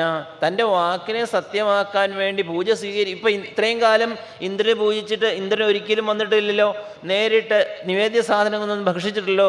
പക്ഷേ ഇപ്പം അങ്ങനെയല്ല, അച്ഛൻ കണ്ടോളൂ എന്നുള്ള നിലയ്ക്ക് പറഞ്ഞപ്പോൾ ഒരു അത്ഭുതം. ഈ ഗോവർദ്ധന പർവ്വതത്തിൻ്റെ മുകളിൽ നിന്ന് ഒരു ചെറിയ ശബ്ദം കേട്ടു. ആ ശബ്ദം കേട്ട് നോക്കുമ്പോൾ അതിൻ്റെ ഉള്ളിൽ നിന്ന് ഒരു വലിയ പുരുഷൻ്റെ സ്വരൂപത്തിൽ ഭഗവാൻ തന്നെ അവിടെ ഉയർന്നങ്ങോട്ട് വന്നു. കൃഷ്ണസ്തു അന്യതമം രൂപം ഗോപവിശ്രംഭണം ഗത. ഭഗവാൻ ഇപ്പോൾ ഒരു പർവ്വതത്തിനുള്ളിൽ നിന്ന് വരാൻ വിഷമിച്ചിട്ടുണ്ടോ? കാരണം സത്യം വിധാതും നിജഭൃത്യഭാഷിതം. തൂണിൻ്റെ ഉള്ളിൽ നിന്ന് തൻ്റെ ഭക്തൻ്റെ വാക്ക് സത്യമാക്കാൻ പറ്റുമെങ്കിൽ ഈ പർവ്വതത്തിൻ്റെ ഉള്ളിൽ നിന്ന് വേറൊരു രൂപം സ്വീകരിച്ച് ഞാൻ ഗോവർദ്ധന പർവ്വതമാകുന്നു, നിങ്ങൾ കൊണ്ടുവന്ന വസ്തുക്കളൊക്കെ എനിക്ക് സമർപ്പിച്ചോളൂ, നിവേദ്യങ്ങളൊക്കെ സമർപ്പിച്ചോളൂ എന്നൊക്കെ ഭഗവാൻ എല്ലാവരെയും വിശ്വസിപ്പിക്കാൻ ശൈലോസ്മീതി ബ്രുവൻ ഭൂരി ബലിമാദത് ബൃഹത് വപു. വലിയ സ്വരൂപം സ്വീകരിച്ച് ഞാൻ ഗോവർദ്ധന പർവ്വതമാകുന്നു, നിങ്ങൾ കൊണ്ടുവന്നതൊക്കെ സമർപ്പിച്ചോളൂ എന്ന് പറഞ്ഞ് ഭഗവാൻ തന്നെ ആ ബലിയെല്ലാം സ്വീകരിച്ചു എന്ന് പറയുകയാണ്. അവർക്കൊക്കെ അത്ഭുതമായി. കാരണം ഇങ്ങനെ ഒരിക്കലും ഈശ്വരൻ നേരിട്ട് അനുഗ്രഹിച്ചിട്ടില്ല. ഇപ്പം നേരിട്ട് അവർ ആ നിവേദ്യ വസ്തുക്കൾ സ്വീകരിക്കുകയും ഇനി നിങ്ങളൊട്ടും വിഷമിക്കേണ്ട, നിങ്ങളെ ഏത് ആപത്ത് വന്നാലും ഞാൻ തന്നെ രക്ഷിച്ചോളാം എന്നുള്ള നിലയ്ക്ക് ഭഗവാൻ ഒരു അനുഗ്രഹമൊക്കെ കൊടുത്തപ്പോൾ എല്ലാവർക്കും വലിയ വിശ്വാസമായി കാര്യങ്ങൾ. ഇങ്ങനെ ഗോദ്വിജമഖം, പശുക്കളെയും ബ്രാഹ്മണരെയും പർവ്വതത്തെയും സന്തോഷിപ്പിച്ചുകൊണ്ട് ഭഗവാൻ പറഞ്ഞ പ്രകാരം ആ കർമ്മങ്ങളെല്ലാം അനുഷ്ഠിച്ച് അവർ പ്രദക്ഷിണമൊക്കെ വെച്ച് നമസ്കരിച്ച് അവർ ഗോകുലത്തിലേക്ക് മടങ്ങിപ്പോയി എന്ന് പറഞ്ഞു. ഇത് ഇന്ദ്രൻ അറിഞ്ഞല്ലോ. തനിക്ക് സ്ഥിരമായിട്ട് കിട്ടാറുള്ള 12 വർഷം കൂടുമ്പോൾ കിട്ടാറുള്ള ആ യാഗം മുടങ്ങി എന്ന് കേട്ടപ്പോൾ അദ്ദേഹത്തിന് എന്തെന്നില്ലാത്ത ദേഷ്യം വന്നു. അപ്പോൾ ഗണം സാംവർത്തകം നാമ മേഘാനാം ചാന്തകാരീണാം. സാംവർത്തകം എന്നുള്ള ഒരു പ്രത്യേക മേഘഗണങ്ങളുണ്ട്. അത് സാധാരണ പ്രളയകാലത്ത് വർഷിക്കാൻ വേണ്ടി അവിടെ സ്റ്റോക്ക് ചെയ്ത് വെച്ചിരിക്കണം. അതിനെ പറഞ്ഞയച്ചു. എന്നിട്ട് പറഞ്ഞു, നിങ്ങൾ എത്രയും പെട്ടെന്ന് ഗോകുലത്തിലേക്ക് പോകണം. അവിടെ കൃഷ്ണൻ എന്നുള്ളതായ ഒരു കൃഷ്ണം മർത്യമുപാലഭ്യ, ഗോപാമയ ചക്ര പ്രിയം. കൃഷ്ണൻ എന്നുള്ളൊരു ചെക്കനെ അവിടെ ഗോപന്മാർക്ക് കിട്ടിയപ്പോൾ അവർ ഇപ്പം അഹങ്കരിച്ചിട്ട് എനിക്ക് തരാറുള്ളതായ പൂജ ഗോവർദ്ധന പർവ്വതത്തിനും മറ്റുമൊക്കെ ആയിട്ട് കൊടുത്തു. അതുകൊണ്ട് നിങ്ങൾ എത്രയും പെട്ടെന്ന് അവിടെ ചെന്ന് ഗോകുലത്തിനെ മുഴുവൻ തുമ്പിക്കൈ വണ്ണത്തിലുള്ളതായ ആ വർഷം കൊണ്ട് മുക്കി നശിപ്പിക്കണം. ഇനി പശുക്കളും വേണ്ട, പുല്ലും വേണ്ട, എല്ലാം മുക്കി ഇങ്ങോട്ട് നശിപ്പിച്ചേക്കൂ എന്ന് പറഞ്ഞയച്ചു. ഞാനും വരുന്നുണ്ട്, പക്ഷേ നിങ്ങളവിടെ എല്ലാം പ്രളയം കൊണ്ട് മുക്കിക്കഴിയുമ്പോൾ ആ പ്രളയം അങ്ങനെയാണല്ലോ. പ്രളയം ഉണ്ടാകുമ്പോൾ കേന്ദ്രത്തിൽ നിന്നൊക്കെ സംഘം കാണാനായിട്ട് വരും. അതുപോലെ ഇന്ദ്രൻ പറയുകയാണ്, പ്രളയത്തിൻ്റെ ദുരിതം എന്താണെന്ന് കാണാനായിട്ട് ഞാൻ ഐരാവതത്തിൻ്റെ പുറത്ത് കയറി അവിടെ വന്നോളാം എന്ന് പറഞ്ഞു. അങ്ങനെ ഇന്ദ്രൻ പറഞ്ഞതനുസരിച്ച് ആ മേഘ നിർമുക്ത ബന്ധനാഹ, കെട്ടഴിച്ച് മേഘങ്ങളെ അങ്ങോട്ട് വിട്ടതോടുകൂടി അവർ നന്ദഗോകുലമാസാരൈ പീഡയാമാസുരോജസ, അവർ വന്ന് തുമ്പിക്കൈ വണ്ണത്തിൽ ഭംഗിയായിട്ട് പെയ്യാൻ തുടങ്ങിയതോടുകൂടി ഇടിയും മിന്നലും ഭയങ്കര മഴയൊക്കെ ആയിട്ട് വൗർഷ ജലശർക്കരാഹ, വലിയ കല്ലൊക്കെ വന്ന് വീഴണ പോലെയാണത്ര ഈ മഴത്തുള്ളികൾ വന്നങ്ങോട്ട് വീഴാൻ തുടങ്ങിയത്. അങ്ങനെ മഴ പെയ്ത് എല്ലാം മുങ്ങി. എന്നാൽ അദൃശ്യത നതോന്നതം. പിന്നെ ഏതാണ് ഉയർന്ന സ്ഥലം, ഏതാണ് കുഴിഞ്ഞ സ്ഥലം എന്നൊന്നും അറിയാത്ത രീതിയിൽ വെള്ളം വന്നുകൊണ്ട് നികന്നോടുകൂടി ഒന്നും കാണാൻ വയ്യാത്ത അവസ്ഥയിൽ എത്തിച്ചേർന്നു. അങ്ങനെ ഗോപന്മാരും ഗോപിമാരും ഒക്കെ തണുത്ത് വിറച്ച് എല്ലാവരും ഭഗവാന്റെ അടുത്ത് വന്ന്, കുട്ടികളെയൊക്കെ ആണെങ്കിൽ നനയാതിരിക്കാൻ വേണ്ടി ശിരസ്സുതാംശകായ അംശ പ്രച്ഛാദ്യ ആസാരപീഡിത ആഹ, അവരെയൊക്കെ തല നനയാതെയും കുട്ടികൾ നനയാതെയൊക്കെ കഷ്ടപ്പെട്ട് പിടിച്ചു കൊണ്ടുവന്ന് ഭഗവാൻ, കൃഷ്ണ കൃഷ്ണ മഹാഭാഗ, നീയാണ് ഈ ഗോകുലത്തിന് മുഴുവൻ നാഥനായിട്ടുള്ള ആൾ, അതുകൊണ്ട് നീ തന്നെ ദേഷ്യം വന്നതായി ഇന്ദ്രനിൽ നിന്ന് ഈ ഗോകുലത്തെ രക്ഷിക്കണേ എന്നൊക്കെ പറഞ്ഞ സമയത്ത്, ഇതാ അപർത്തു അത്യുൽബണം വർഷം, ഇത് ഇപ്പം മഴ പെയ്യേണ്ട കാലമൊന്നുമല്ല, പക്ഷേ ഈ ശരിയല്ലാത്ത കാലത്ത് ഇതുപോലെ മഴയൊക്കെ പെയ്യിക്കുന്നത് സ്വയാഗേ വിഹത യസ്മാഭി, തൻ്റെ യാഗം തടസ്സം വന്നതിൻ്റെ ദേഷ്യത്തിന് ഇന്ദ്രൻ പെയ്യിക്കുന്നതാണ്, അതുകൊണ്ട് ഞങ്ങളെ രക്ഷിക്കണേ എന്നൊക്കെ ആവശ്യപ്പെട്ടു. അപ്പോൾ ഭഗവാൻ തീരുമാനിച്ചു. ഭഗവാൻ എന്താ വിഷമം? നേരത്തെ കേട്ടാണ്, രാസലീലയെക്കുറിച്ച് പറഞ്ഞ സമയത്ത് പറഞ്ഞു. എന്താ പറഞ്ഞത്? യോഗമായെ ആശ്രയിച്ചുകൊണ്ട് ഭഗവാൻ ആ ഒരു ലീല ആടിയെന്നാണ് പറയുന്നത്. അതുപോലെ ഇവിടെ പറയുകയാണ്, തത്ര പ്രതിവിധിം സമ്യക് ആത്മയോഗേന സാധയേ. ഭഗവാന്മാരായിക്കഴിഞ്ഞാൽ അവർക്ക് തൻ്റെ ശക്തി കൊണ്ട്, അല്ലെ യോഗശക്തി കൊണ്ട് തന്നെ എല്ലാം ചെയ്യാൻ സാധിക്കും. ഋഷഭദേവൻ്റെ കഥയിൽ പറഞ്ഞിട്ടുണ്ട് നമ്മൾ, മഴ പെയ്യിക്കാതെ കൃഷി നശിപ്പിക്കാൻ ശ്രമിച്ചപ്പോൾ അദ്ദേഹം എന്താ ചെയ്തത്? തൻ്റെ രാജ്യത്തെ കൃഷിയെ രക്ഷിക്കാൻ തൻ്റെ യോഗശക്തി കൊണ്ട് മഴ പെയ്യിച്ച് അന്ന് വിളവൊക്കെ രക്ഷിച്ചു. അന്ന് ഇന്ദ്രന് നാണക്കേണ്ട. ആ ഓർമ്മയുണ്ടെങ്കിൽ ഇപ്പോൾ ഈ കൃഷ്ണനെ പരീക്ഷിക്കാൻ പുറപ്പെടില്ലായിരുന്നു. എങ്കിൽ അത് മറക്കുമല്ലോ. നമ്മളൊക്കെ ഈ ഇന്ദ്രന്മാരാണ്, കുറച്ച് കഴിഞ്ഞാൽ അതങ്ങോട്ട് മറക്കും. പാരിജാതത്തിൻ്റെ കഥ തന്നെ നമുക്കറിയാം. പാരിജാതമൊക്കെ തിരിച്ചുകൊണ്ട് തന്നിട്ട് അവിടുന്ന് ഒരു തൈ പറിച്ചുകൊണ്ട് പോകുന്നു എന്നുള്ള കേസിന് അന്ന് യുദ്ധം ചെയ്യാൻ പുറപ്പെട്ട ആളാണ് ഇന്ദ്രൻ. അപ്പോൾ അത്രേ ഓർമ്മശക്തിയുള്ളൂ. അതുകൊണ്ട് ഇവിടെ ഈ ഭഗവാനും തീരുമാനിച്ചു, എന്നാൽ ഇയാൾക്കുള്ളതായ വലിയ കേവനാണ്, അല്ലെങ്കിൽ ഈശ്വര എല്ലാം എന്നെക്കൊണ്ട് പറ്റുന്ന അഹങ്കാരം തീർത്തു കൊടുക്കണം എന്ന് ഭഗവാനും തീരുമാനിച്ചു. അത് തസ്മാത് മത്സരണം ഗോഷ്ഠം മന്നാഥം മൽപരിഗ്രഹം ഗോപായേ സ്വാത്മയോഗേന സോയം മേ വ്രത ആഹിത. ഭഗവാൻ പറയുകയാണ്, തൻ്റെ വ്രതം എന്താ? നമേ ഭക്ത പ്രണശ്യതി, എൻ്റെ ഭക്തൻ ഒരിക്കലും നാശം വരാൻ സാധിക്കില്ല. എന്നെ വിശ്വസിച്ചാണ് ഈ ഗോപന്മാരെല്ലാം ഈ യാഗത്തിന് തയ്യാറായത്, അപ്പോൾ അവരെ രക്ഷിക്കേണ്ട ചുമതല എനിക്കുണ്ട്, അതാണ് എൻ്റെ വ്രതം എന്ന് പറഞ്ഞുകൊണ്ട് ഭഗവാൻ എന്ത് ചെയ്തു? തൻ്റെ യോഗപ്രഭാവം കൊണ്ട് ഗോവർദ്ധന പർവ്വതത്തെ ദധാരലീലയാ കൃഷ്ണഛത്രാഗമിവ ബാലക, ഒരു കൊട പോലെ നിൽക്കുന്നതായൊരു കൂണ് പറിച്ചെടുത്ത് ഒരു കുട്ടി, ഇത് കൊടയാണ് കേട്ടോ എന്ന് പറഞ്ഞ് എടുത്ത് പൊക്കി നിൽക്കാൻ അതിനൊരു ബുദ്ധിമുട്ടുമില്ല. അതുപോലെ നിസ്സാരമായിട്ട് തൻ്റെ ഒരു കൈകൊണ്ട് ഈ പർവ്വതത്തെ ഉയർത്തി അങ്ങോട്ട് പൊക്കി നിർത്തി. എന്നിട്ട് ഭഗവാൻ പറഞ്ഞു, നിങ്ങളാരും വിഷമിക്കേണ്ട അമ്മേ, അച്ഛ, ഗോപന്മാരെ, നിങ്ങളെല്ലാവരും ആ പശുക്കളും പശുക്കുട്ടികളും അതുപോലെ സ്വന്തം കുടുംബത്തിലുള്ള ആൾക്കാരും എല്ലാവരുമായിട്ട് ഈ പർവ്വതത്തിൻ്റെ ചുവട്ടിലുണ്ടായ ആ ഗർത്തത്തിലേക്ക് കടന്നു നിന്നോളൂ, ഇവിടെ ഒരു തുള്ളി മഴ പോലും വീഴുകയില്ല എന്ന് പറഞ്ഞ് കൃഷ്ണാശ്വാസിതമാനസാഹ കൃഷ്ണൻ്റെ ആശ്വാസവാക്കുകൾ കൊണ്ട് അവരെല്ലാവരും അവിടെ ചെന്നു. അവിടെ നിന്നോടുകൂടി പിന്നെ മഴയുടെ ശല്യം അല്ലെങ്കിൽ അതൊന്നും ഉണ്ടായില്ല. അപ്പോൾ എന്താ ഒരു കുഴപ്പം? വിശപ്പുണ്ടാവും, ദാഹം ഉണ്ടാവും. അപ്പോഴാണ് ഭഗവാൻ ആലോചിച്ചത് ഇനിയിപ്പോൾ എന്താ ചെയ്യുക? ഓ, കഴിഞ്ഞ ജന്മത്തിൽ എനിക്ക് വിശ്വാമിത്ര മഹർഷി ബലയും അതിബലയൊക്കെ പറഞ്ഞു തന്നിട്ടുണ്ട്. അപ്പോൾ പിന്നെ അതിൻ്റെ ഒരു പ്രയോഗം കൊണ്ട് ഇവർക്ക് വിശപ്പും ദാഹം തോന്നാതിരിക്കാൻ അങ്ങനെ ആകാം എന്ന് തീരുമാനിച്ചു. അതോടൊപ്പം വേറെ കാര്യം കൂടി ആയിക്കളയാം. താൻ ഈ നേരിട്ട് ബലയും അതിബലയെന്ന് ഉപയോഗിക്കേണ്ട, അത് തൻ്റെ ഓടക്കുഴലിൽ കൂടി അങ്ങോട്ട് കേൾപ്പിക്കുകയാണെങ്കിൽ അത് അവർക്ക് നല്ലൊരു സംഗീതമായിട്ടും തോന്നും. അവരുടെ വിശപ്പും ദാഹവും ഇല്ലാതെയാവും എന്നുള്ള നിലയ്ക്ക് ഭഗവാൻ തൻ്റെ ഓടക്കുഴലെടുത്തുകൊണ്ട് ആ ചുണ്ടോട് ചേർത്ത് വെച്ച് അതിലെ രന്ധ്രാൻ വേണോരധരസുധയാ പൂരയൻ ഗോപവൃന്ദൈർവൃന്ദാരണ്യം സ്വപദരമണം പ്രാവിശൽ ഗീതകീർത്തി. അങ്ങനെ ആ വേണുഗാനം പൊഴിച്ചോടുകൂടി അവരെല്ലാം ഈ ലോകത്ത് താമസിക്കുമ്പോഴല്ലേ വിശപ്പും ദാഹമൊക്കെ ആ ഒരു അലൗകികമായ ഒരവസ്ഥയിൽ എത്തിച്ചേർന്നതോടുകൂടി വിശപ്പില്ല, ദാഹമില്ല, അങ്ങനെ ഒരു അവസ്ഥയ്ക്ക് അങ്ങനെയൊക്കെ എത്തുമോ? എത്തും. പരീക്ഷിത് മഹാരാജാവ് തന്നെ പറഞ്ഞു, പിബന്ധം ത്വന്മുഖാംഭോജച്യുതം ഹരികഥാമൃതം. അങ്ങയുടെ തിരുമുഖത്ത് നിന്ന് പൊഴിയുന്ന ഭഗവത് കഥകൾ കേൾക്കുമ്പോൾ എനിക്ക് വിശപ്പില്ല, ദാഹമില്ല, ക്ഷീണമില്ല എന്നു. അങ്ങനെയാകുമ്പോൾ ഭഗവാന്റെ ഓടക്കുഴൽ നാദം കേൾക്കുമ്പോൾ അവർക്ക് വിശപ്പും നാദവും ദാഹമൊന്നും ഒരിക്കലും ഉണ്ടാവുകയില്ല.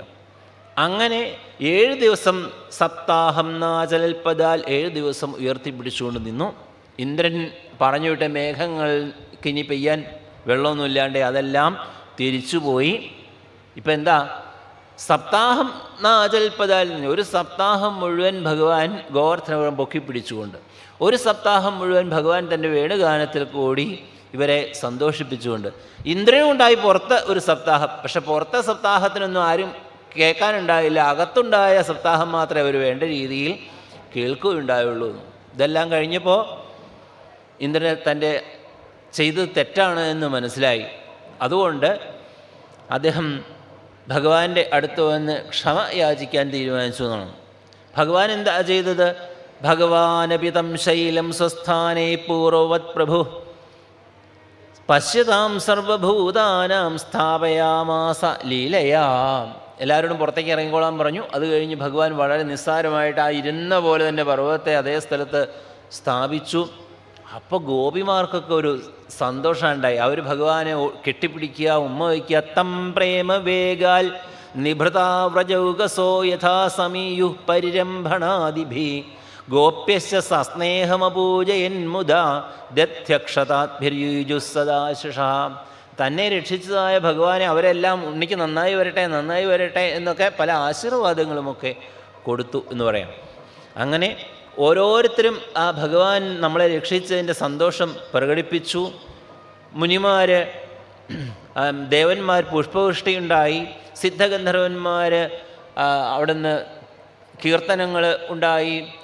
അതുപോലെ ശംഖം, ദുന്ദുഭി മുതലായ ദേവവാദ്യങ്ങൾ പലരും മുഴക്കുണ്ടായി. ഗന്ധർവന്മാരും തുമ്പുരു മുതലായ മുനിമാരുമൊക്കെ ഭഗവാനെ സ്തുതിച്ചുകൊണ്ട് ഒക്കെ ഉണ്ടായി എന്ന് പറയുകയാണ്. അങ്ങനെ ഭഗവാന്റെ ആ ലീലകളെ ഒക്കെ പാടിക്കൊണ്ട് ഗോപിമാർ തഥാവിധാന്യസ്യ കൃതാനി ഗോപികാഗായന്ത്യ ഈയുർമുദിതാ ഹൃദിസ്പൃശ. ഹൃദിസ്പൃശ നമ്മുടെ ഹൃദയത്തിന് അങ്ങേറ്റം ആ മനോഹരമായിട്ടുള്ള ഭഗവാന്റെ ലീലകളെ പാടിക്കൊണ്ട് ഗോപിമാരും ഗോപന്മാരും എല്ലാം സ്വന്തം ഗൃഹങ്ങളിലേക്ക് മടങ്ങിപ്പോയി എന്ന് കേട്ടു.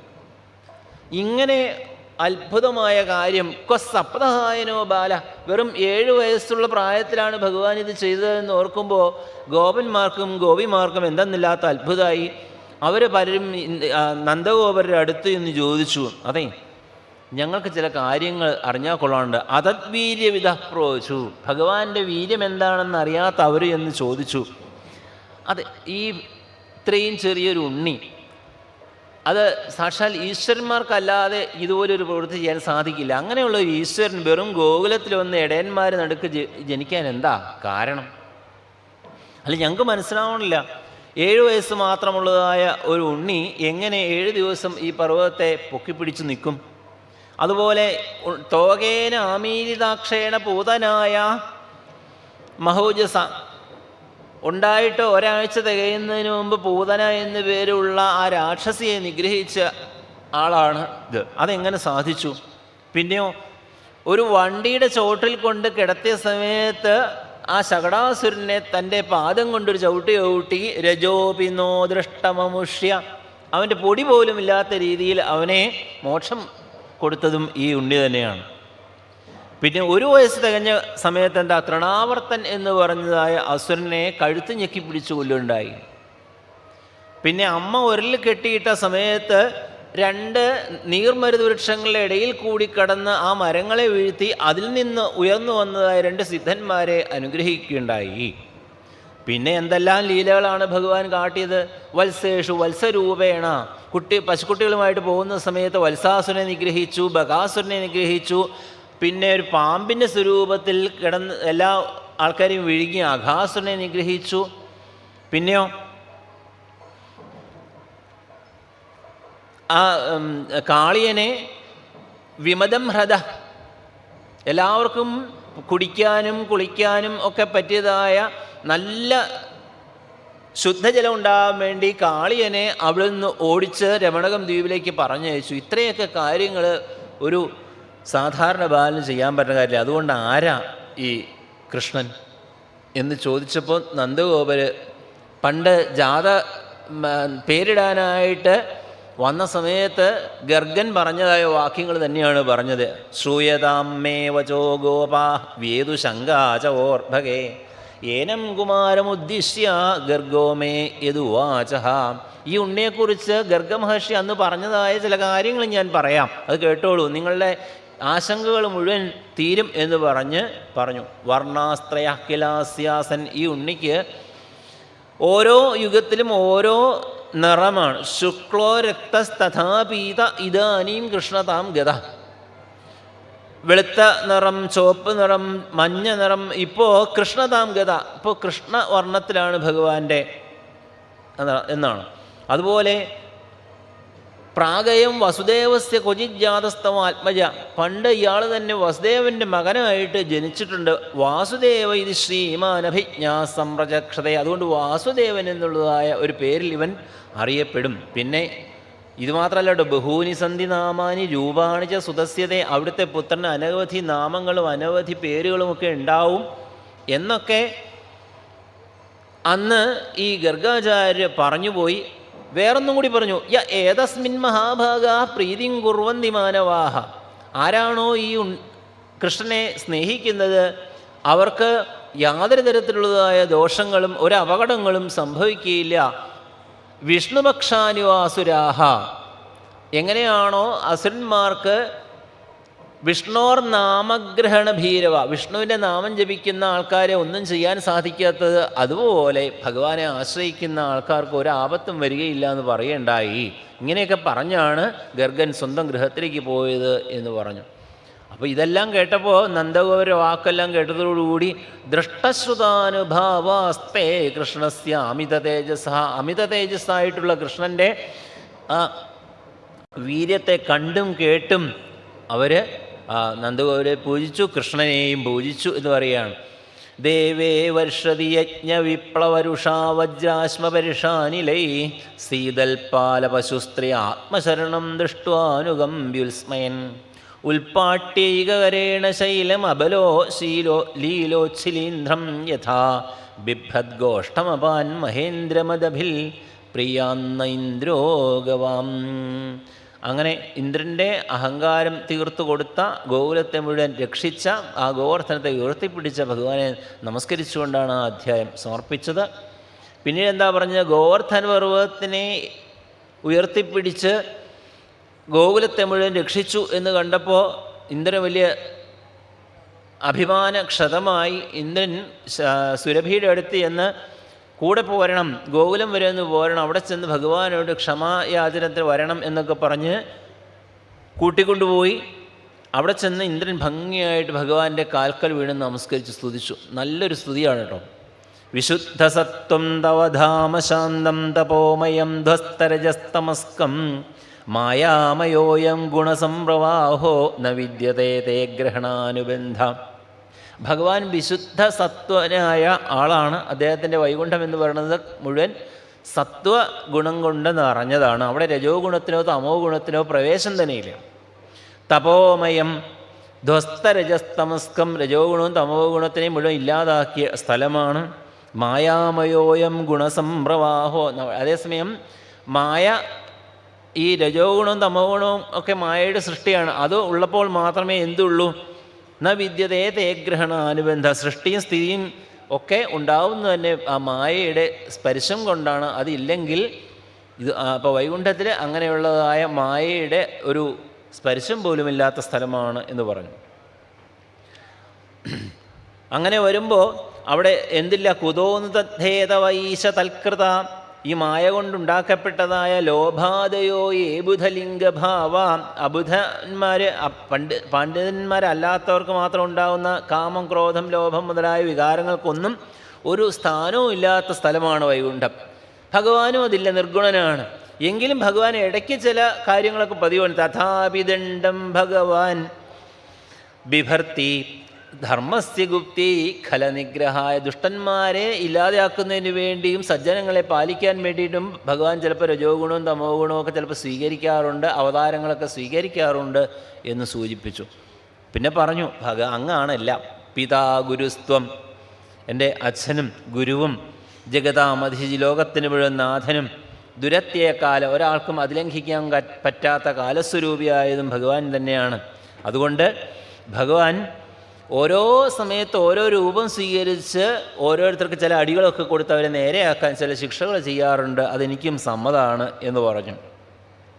യേ മദ്വിധാജ്ഞാ ജഗദീശമാനിനഃ. എന്നെപ്പോലുള്ള ചില ആൾക്കാർ അജ്ഞന്മാരായിട്ട് ലോകത്തിന് മുഴുവൻ ഈശ്വരൻ ഞാനാണെന്ന് അഹങ്കരിക്കുന്ന സമയത്ത് ആ അഹങ്കാരം വർദ്ധിക്കുമ്പോൾ ഹിത്വ ആര്യമാർഗം പ്രഭജന്തി അപസ്മയാ ഈഹാ ഖലാനാമപിതേനുശാസനം. ഭഗവാൻ തന്നതായി ഇതുപോലത്തെ ശിക്ഷകൾ ഞങ്ങളെ നേരെയാക്കാനാണ് എന്നുള്ളത് ഞങ്ങൾക്ക് മനസ്സിലായിട്ടുണ്ട്. അതുകൊണ്ട് എനിക്കൊരിക്കലും കൃഷ്ണാവതാരത്തിൽ പല സ്ഥലത്തും കാണാം, എനിക്കിനി ഇതുപോലെയൊന്നും ചെയ്യാൻ തോന്നരുതേ എന്നാണ് പറയുന്നത്. അല്ലേ? ആ നളഗോപുര മണിഗ്രീവന്മാരും പറഞ്ഞത് എന്താ? ഞങ്ങളുടെ വാക്കുകൾ എപ്പോഴും ഭഗവാനെ സ്തുതിക്കാറാകണം, ഞങ്ങൾക്കിനി സജ്ജനങ്ങളെ അപമാനിക്കാൻ ഒരിക്കലും തോന്നരുത്.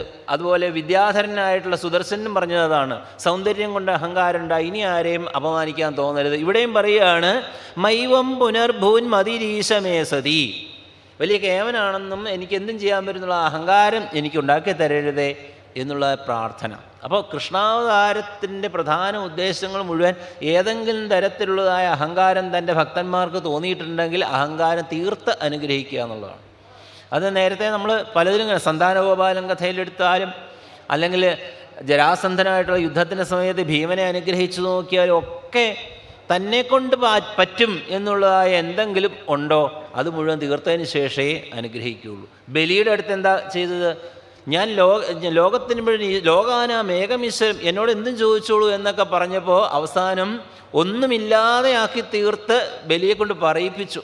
ഭഗവാൻ തന്നെ ഇവിടെ പറഞ്ഞു, ഞാൻ ഒരാളെ അനുഗ്രഹിക്കാൻ തീരുമാനിച്ചാൽ ആദ്യം ഞാൻ എന്താ ചെയ്യുക? അവൻ്റെ ധനം മുഴുവൻ അപഹരിക്കും, അത് കഴിഞ്ഞ് അവൻ്റെ ബന്ധുജനങ്ങളെ മുഴുവൻ അവനെ ഉപേക്ഷിക്കും, അവസാനം അയാളെ കൊണ്ട് പറയിപ്പിക്കും, ഭഗവാനെ അങ്ങല്ലാണ്ട് വേറെ ആരും എനിക്ക് രക്ഷയില്ല എന്ന് പറയണവരെ കഷ്ടപ്പെടുത്തുന്നതാണ്, അത് അനുഗ്രഹിക്കാൻ വേണ്ടിയിട്ടാണെന്ന്. അതുപോലെ ഇവിടെ ഇന്ദ്രനും പറഞ്ഞു, ഞാനൊരു ഇന്ദ്രൻ എന്നൊക്കെ പേര് മാത്രമേ ഉള്ളൂ, പക്ഷേ അങ്ങയുടെ അനുഗ്രഹമില്ലെങ്കിൽ എനിക്ക് ഇന്ദ്രനായിട്ട് തുടരാൻ പോലും സാധിക്കില്ല എന്നുള്ള സത്യം മനസ്സിലാക്കി ഇനി ഇങ്ങനെ അഹങ്കാരം തോന്നരുതേ എന്നുവരെ ഭഗവാൻ പറയിപ്പിച്ചു. തവാവതാരോയം അധോക്ഷജേഹ സ്വയംഭരാണാം ഉരുഭാരജന്മനാം ചമൂപതീനാമഭവായ ദേവ ഭവായുഷ്മച്ചരണാനുവർത്തിനാം. അത് നമ്മൾ കൃഷ്ണാവതാരത്തിൻ്റെ ഉപക്രമ അധ്യായത്തിൽ പറഞ്ഞതാണ്. ഭഗവാൻ എന്തിനാണ് ഈ രൂപം സ്വീകരിച്ചത്? ദുഷ്ടന്മാരായ അനവധി ആൾക്കാർ ഈ ദ്വാപര യുഗം എത്തിച്ചേർന്നപ്പോൾ ദുഷ്ടരാജാക്കന്മാരായിട്ടും മറ്റുമൊക്കെ ഭൂമിയിൽ പിറന്നു. അപ്പം ഭൂമി തൻ ഭാരം കളവതിനായിട്ടു ഭൂമിയിൽ വന്നു പിറന്ന കൃഷ്ണഹരി. അതുപോലെ സജ്ജനങ്ങളെ രക്ഷിക്കാനും വേണ്ടി. അപ്പോൾ അങ്ങനെ ആണെന്ന് മനസ്സിലാക്കി സ്തുതിച്ചു. നമസ്തുഭ്യം ഭഗവതേ പുരുഷായ മഹാത്മനെ വാസുദേവായ കൃഷ്ണായ സാത്വതാമ്പതേ നമ. ഭംഗിയായിട്ട് സ്തുതിച്ചു. ഇതെല്ലാം കഴിഞ്ഞപ്പോൾ ഭഗവാൻ കുറച്ച് ഗൗരവമായിട്ട് തന്നെ പറഞ്ഞു, മയാ തേ കാര്യമഘവന്മഘഭംഗോനുഗൃഹത മദനുസ്മൃതയെ നിത്യം മത്തസ്യേന്ദ്രശ്രിയാഭൃശം. ഞാൻ അങ്ങയോട് അങ്ങയ്ക്ക് തരാനുള്ളതായ യാഗം നശിപ്പിച്ച് എന്തിനാണെന്ന് മനസ്സിലായോ? സ്വയം തൻ്റെ ധർമ്മം എന്താണ്, അല്ലെങ്കിൽ തൻ്റെ അധികാരം എന്താണ് എന്ന് ശരിക്കും മനസ്സിലാക്കാണ്ട് വല്ലാണ്ട് അഹങ്കരിച്ചു. ആ അഹങ്കാരം വന്നപ്പോൾ എന്തായി, എന്നേക്കാൾ മുകളിലൊരു ഈശ്വരനുണ്ടെന്നുള്ള വിചാരം പോലും മറന്ന് ഇതുപോലെ അധർമ്മത്തിന് പ്രവർത്തിച്ചു. അങ്ങനെയുള്ളവർ ശിക്ഷിക്കുകയായിരുന്നു എൻ്റെ ഉദ്ദേശം. മദനുസ്മൃതയെ നിത്യം. അപ്പോൾ ഭഗവാൻ ഓരോരോ അടി നമുക്ക് തരുന്നത് എന്തിനാ? ഭഗവാനെ എല്ലാ സമയത്തും നമ്മൾ ഓർക്കണം. മദനുസ്മൃതയെ നിത്യം. മത്തസ്യ ഇന്ദ്രശ്രിയാഭിഷ. ഐശ്വര്യം കൊണ്ട് നമ്മളൊക്കെ അഹങ്കരിക്കാറുണ്ട്. സൗന്ദര്യം കൂടിയാലും പഠിപ്പ് കൂടിയാലും അല്ലെങ്കിൽ പണം കൂടിയാലും ഒക്കെ നമ്മൾ അഹങ്കരിക്കുമ്പോൾ ഭഗവാൻ ഓരോ അടി വെച്ച് തരും. നീ അത്ര അഹങ്കരിക്കേണ്ട ആവശ്യമില്ല, നിന്നേക്കാളൊക്കെ ധനികൻ വേറെയുണ്ട്, അല്ലെ നിനക്ക് ധനം ഉണ്ടാക്കുന്നയാളും ധനമില്ലാതെയാക്കുന്നയാളും ഞാനാണ്, അല്ലെങ്കിൽ അങ്ങനെ ഓരോ അഹങ്കാരം തലപൊക്കുമ്പോഴും ഓരോ കാളിയൻ്റെ പണങ്ങൾ പോലെയാണ്. ആ അഹങ്കാരങ്ങൾ തലപൊക്കുമ്പോൾ ആ തലയിലൊക്കെ ഭഗവാന്റെ പാദം കൊണ്ടുള്ള പ്രഹാരം ഏൽക്കുമ്പോൾ അവിടെ വിനയം കൊണ്ട് താഴുന്ന അവസ്ഥയിലേക്ക് നമ്മൾ എത്തിച്ചേരണം. അതാണ് ആ ഇന്ദ്രന് സംഭവിച്ചത്. അങ്ങനെ ഇന്ദ്രൻ അവിടെ വന്ന് ക്ഷമാപണം നടത്തി. അതോടൊപ്പം കാമധേനു വന്നിട്ടുണ്ടായിരുന്നു. കാമധേനുവിൻ്റെ അകിട്ടിൽ നിന്ന് ഒഴുകുന്നതായ പാലുകൊണ്ടും അതുപോലെ ഐരാവതത്തിൻ്റെ തുമ്പിക്കൈയിൽ നിറച്ചു കൊണ്ടുവന്നിരുന്നതായ ആ ജലം കൊണ്ടും ഭഗവാനെ കുറച്ചുയർന്ന ഒരു പാറപ്പുറത്ത് ഇരുത്തിയതിനു ശേഷം സുരഭി പയസ ആത്മന തൻ്റെ അകിട്ടിൽ നിന്ന് പാലുകൊണ്ടും ഈ ആകാശഗംഗയിലെ ജലം കൊണ്ടും ഗോവിന്ദാഭിഷേകം എന്ന നിലയ്ക്ക് അഭിഷേകം ചെയ്തു. ഇന്ദ്രസുരേഷ്ഭിസ്സാകം നോദിതോ ദേവമാതൃഭി അഭ്യഷിഞ്ചദാശാർഹം ഗോവിന്ദ ഇതി ചാഭ്യധാൽ. അപ്പോൾ എല്ലാവരും ഭഗവാനെ ഗോവിന്ദ ഹരി ഗോവിന്ദ ഹരി ഗോവിന്ദ ഹരി ഗോവിന്ദ ഗോവിന്ദ ഹരി ഗോവിന്ദ ഹരി ഗോവിന്ദ ഹരി ഗോവിന്ദ എന്നൊക്കെ പുകഴ്ത്തിക്കൊണ്ട് എല്ലാവരും സ്തുതിച്ചു. അവിടെ എത്ര ആൾക്കാരായി ഗോവിന്ദാഭിഷേകം കാണാൻ വന്നത്. തത്രാഗതാസ്തുംബുരു നാരദാദയോ ഗന്ധർവ വിദ്യാധര സിദ്ധചാരണ ജഗുര്യശോ ലോകമലാപഹം ഹരേ സുരാംഗനാസം നൃതുർമുദാന്വിതാഹം. അവർ ദേവവർഗങ്ങളും മുനിമാരും എല്ലാവരും വന്ന് ഭഗവാനെ പുകഴ്ത്തി. അങ്ങനെ ആ ഗോവിന്ദാഭിഷേകം എന്നുള്ള ലീല കഴിഞ്ഞു. അപ്പോൾ എന്താ, ഭഗവാനെ എല്ലാവരും പൂജിക്കാൻ തുടങ്ങിയപ്പോൾ ഭഗവാന്റെ അനുഗ്രഹം ആ ലോകത്തെല്ലായിടത്തും ഉണ്ടായി. എന്താ പറഞ്ഞത്? നദികളൊക്കെ നല്ല സ്വാദുള്ളതായി തീർന്നു. വൃക്ഷങ്ങളൊക്കെ ആണെങ്കിൽ നല്ല തേൻ കിനിയുന്ന പഴങ്ങളൊക്കെ ഉണ്ടായി. അതുപോലെ പർവ്വതങ്ങളിലൊക്കെ പല ധാതുക്കളും ഉണ്ടായി. ഇങ്ങനെ എല്ലാം കൊണ്ട് കൃഷ്ണേഭിഷിക്തയേതാനി സത്വാനി കുരുനന്ദന നിർവൈരാണ്യഭവം സ്ഥാത ക്രൂരാണ്യപി നിസർഗതഃ. ലോകത്തിലുള്ള ആൾക്കാരെല്ലാവരും ഭഗവാനെ പൂജിക്കാൻ തുടങ്ങിയാൽ എന്താ ഗുണം കിട്ടുക? ക്രൂരന്മാരുടെ മനസ്സുപോലും, ക്രൂരജന്തുക്കളുടെ മനസ്സുപോലും നല്ല സമാധാനമുള്ള ശാന്ത സ്വരൂപികളായി തീർന്നു എന്ന് പറയാം. ഇപ്പം അതല്ലേ ആവശ്യം. നമ്മൾ ലോകത്തിലെല്ലാവരുടെയും എന്താ പ്രഹ്ലാദൻ പ്രാർത്ഥിച്ചത്? എല്ലാവരുടെയും മനസ്സ്, ഖലന്മാരുടെയൊക്കെ മനസ്സ് നന്നാവണേ എന്നാണ് പ്രാർത്ഥിച്ചത്. അതുപോലെ ഈ ഭഗവാനെ പൂജിച്ചപ്പോൾ ആ ഭഗവാന്റെ അനുഗ്രഹം കൊണ്ട് സസ്യലതാദികളും പക്ഷി മൃഗാദികളും എല്ലാവരും വൈരങ്ങളൊക്കെ മറന്ന് ഒന്നിച്ച് ജീവിക്കാനുള്ള ഒരു സാഹചര്യമുണ്ടായി എന്ന് പറഞ്ഞു. ഇങ്ങനെ ഭഗവാന്റെ അനുഗ്രഹം കൊണ്ട് ആ ഇന്ദ്രനും ആ സുരഭിയും ഭഗവാനെ അഭിഷേകം ചെയ്ത് തിരിച്ചുപോയി എന്നുള്ള ഒരു ലീലയാണ് നമ്മൾ അനുസ്മരിച്ചത്. ഇത് വേറൊന്നുമല്ല, ഇവിടെ യഥാർത്ഥത്തിൽ ഇന്ദ്രൻ്റെ സ്വഭാവമാണ് നമ്മളെപ്പോലുള്ള മനുഷ്യർക്കും. കുറച്ചെന്തെങ്കിലും ഒരു അധികാരം കിട്ടിക്കഴിയുമ്പോൾ, ഒരു ഇത് കിട്ടിക്കഴിയുമ്പോൾ അത് മറന്ന് അതല്ലാത്ത നമുക്ക് പറ്റാത്ത ഏരിയയിൽ കൂടി അല്ലെ ആ മേഖലയിൽ കൂടി നമ്മൾ നമ്മുടെ അധികാരം കാണിക്കാൻ നോക്കും. പക്ഷെ അതാ ഇന്ദ്രൻ പറഞ്ഞു, ഓരോരുത്തർക്കും ഓരോ പണിയാൻ തന്നിട്ടുണ്ട്, അതുമാത്രം ചെയ്ത് വളരെ അവനവൻ്റെ ധർമ്മം അനുഷ്ഠിച്ച് സ്വധർമ്മേ നിധനം ശ്രേയ, അവിടെ ഇരുന്നാൽ മതി, അല്ലാണ്ട് കൂടുതൽ ഇതിനൊന്നും പോകണ്ട എന്ന് ഭഗവാൻ അവിടെ പറഞ്ഞു എന്ന് പറയാം. അതോടൊപ്പം അപ്പോൾ എന്താ, ഇന്ദ്രനെ പോലും താനാണ് നിയന്ത്രിക്കുന്നത് എന്ന് കാണിച്ചൊരു ലീലയാണ്.